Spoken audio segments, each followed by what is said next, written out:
Maybe if she doesn't, all indication is that she's going to resign her post as Secretary of State. And maybe, 2 or 3 years of rest will do her some good. I don't know, but she just seems haggard and tired, and a lot of times when they're taking pictures of her, she's either doing the wrong thing, saying the wrong thing, or being kissed by the wrong people on the cheek. And she's not like Bill. Trust me, she's not, diddling Secretary of State interns, I am sure. Besides, I don't care if she's straight or a lesbian. Do you know anybody who'd want to deal with that? Ew.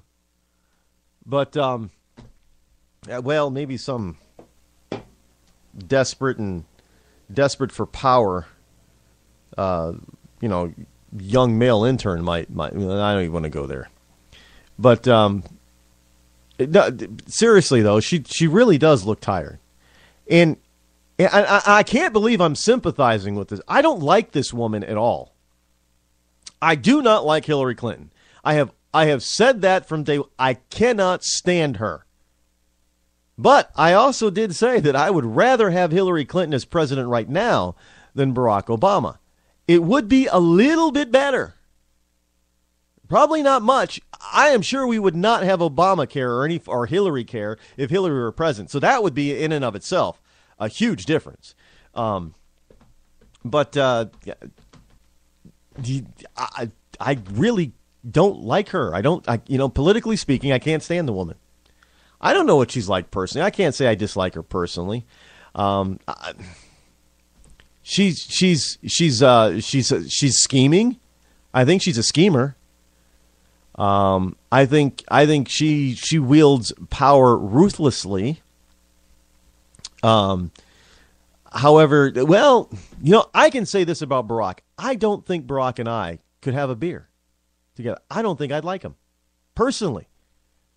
He's an arrogant man. Now, it's one thing to be either a male or a female version, to be a bitch. It's another thing just to be an arrogant ass. And that's Barack Obama. I can't stand the guy personally or politically. And I've never tried to hide that. Some people say, "Oh, Rod, you just, you're trying to." I have never tried to hide my personal feelings for Barack Obama. I said from day one that this guy was not going to be good for us. I said, don't fall for the fact that he's half African. Don't fall for it. He's dangerous. He's arrogant. He's just a jerk, in my book. I've relayed. I've relayed the dream I had about this man before he won the election. I had a dream about him, and I don't often remember my dreams, but this one I remembered, and I actually woke up from the dream. Because it wasn't.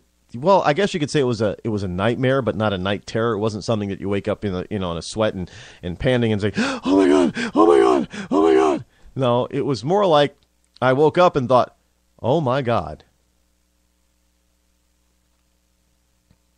I believe that God himself planted the dream about what this guy was going to be like, and that I needed to prepare. And sure enough, that's exactly how it came about and came to be. This guy was, he was no good in my dream. And the more I learned about him personally, the less I liked him. So I don't make any bones about it, but there are a lot of people that I don't, I probably wouldn't get along with Hillary on a personal level either. No, Hillary and I probably couldn't sit down and have tea. Or I don't know, what does Hillary like to drink? Does she drink rum and Coke or something? I don't know. We couldn't have a drink together, but I know Barack and I could not have. And people ask me, well, what if the president ask, this was a command appearance before the president. The president himself asked you to have a beer with him. And I said, because of the authority that is vested in the presidency, not Obama, but in the presidency, I would have to honor it. Because I would be honoring and respecting the position. But that does not mean that it would be a pleasant sit down and conversation. Oh, hell no. I am sure that if Barack and I sat down and had a beer, we would both walk away hating each other. I kid you not. I am damn certain of it. We would walk away having a strong, well, hate's a strong word. We would have a strong dislike for one another. Now, I don't want to see any physical or mental harm come to the man. I mean, no. I don't think he's that evil. So hate is like, I've heard the term, and I think my mother has used this term. Hate is when you hate somebody. You don't hate people, Rodney. You don't hate people. Because hate is when, something bad could happen to a person, like death. And not only would you not care, but you'd probably cheer. That's hate. You don't hate people. And of course, I said, well, what about Adolf Hitler? Well, you don't hate people, Rodney. You don't hate. You don't hate that way. You can dislike somebody, but you don't hate nobody. So that's a lesson from my mother. But I would not hate Obama. But I don't know. No, he can hate me all he wants. I don't care. I would not hate him back. But I know we'd have a strong dislike for one another. But I don't have to worry, because that invitation to have a beer with Barack Obama will never appear at my door. So I don't have to worry about that. There might be other people. I don't. Some people might say, "Well, Rod, if you ever get famous," I'm saying, I don't see, Rush Limbaugh or Sean Hannity or Michael Savage or any of those other people getting an invite to the White House under Obama. So I am dang sure that I wouldn't. Hey, here's a story from the New York Times Sunday Review. This is, I had to double check this. This came from the New York Times. How capitalist are the Cubans? What? Yeah. Here's a story by Damien Cave, C-A-V-E. It was just a small sign, red, round, and electrified, advertising homemade pizza, the kind of thing no one would notice in New York or maybe even Rome. But in Havana, Cuba, it was mildly amazing? Mildly? Cuba, after all, has been dominated for decades by all-consuming anti-capitalist ideology. New York Times is admitting that? In which there were only 3 things promoted on billboards, radio, or television. One was socialism. Another was nationalism. And the final thing was Fidel and Raul Castro. Those are the only things that were promoted on billboards, radio, and TV in the wonderful People's Paradise Island of Cuba.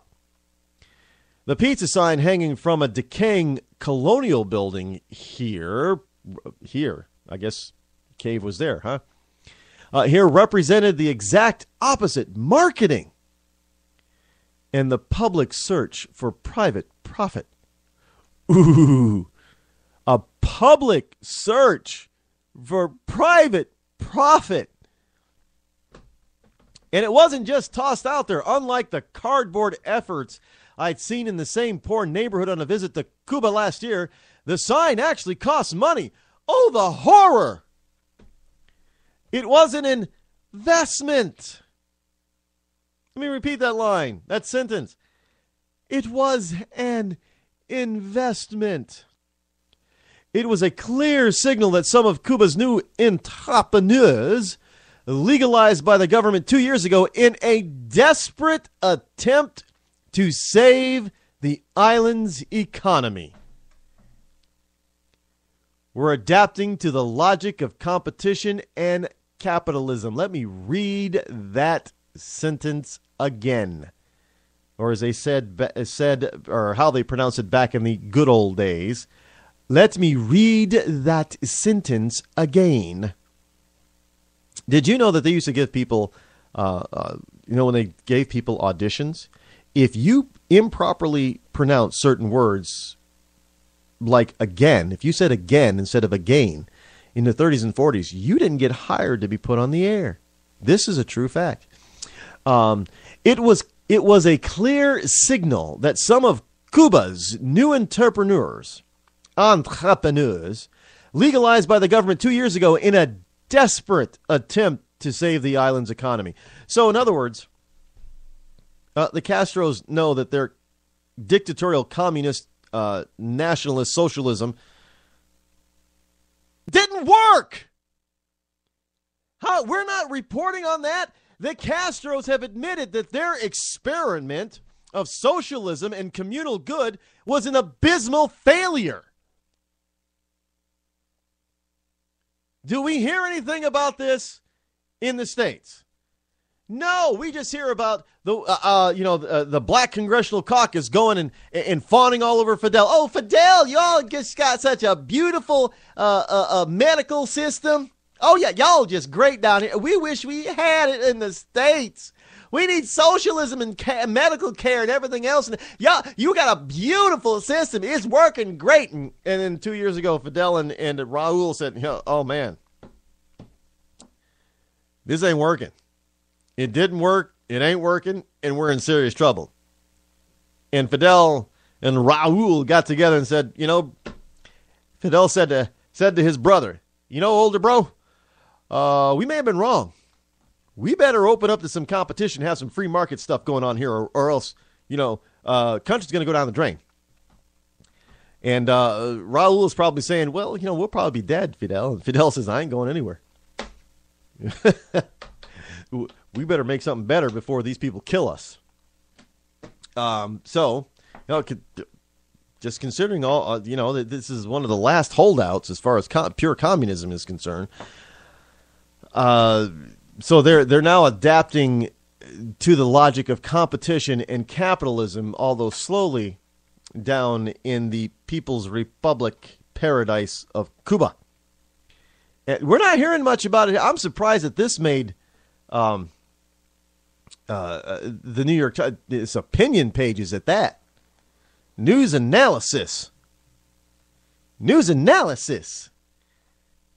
The New York Times analogized.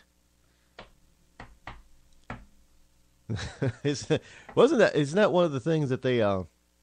I know some people are probably thinking that's a W, but no, didn't Saturday Night Live used to do that when they did riffs and skits with some black people, like Louis Farrakhan. They come up with words like that.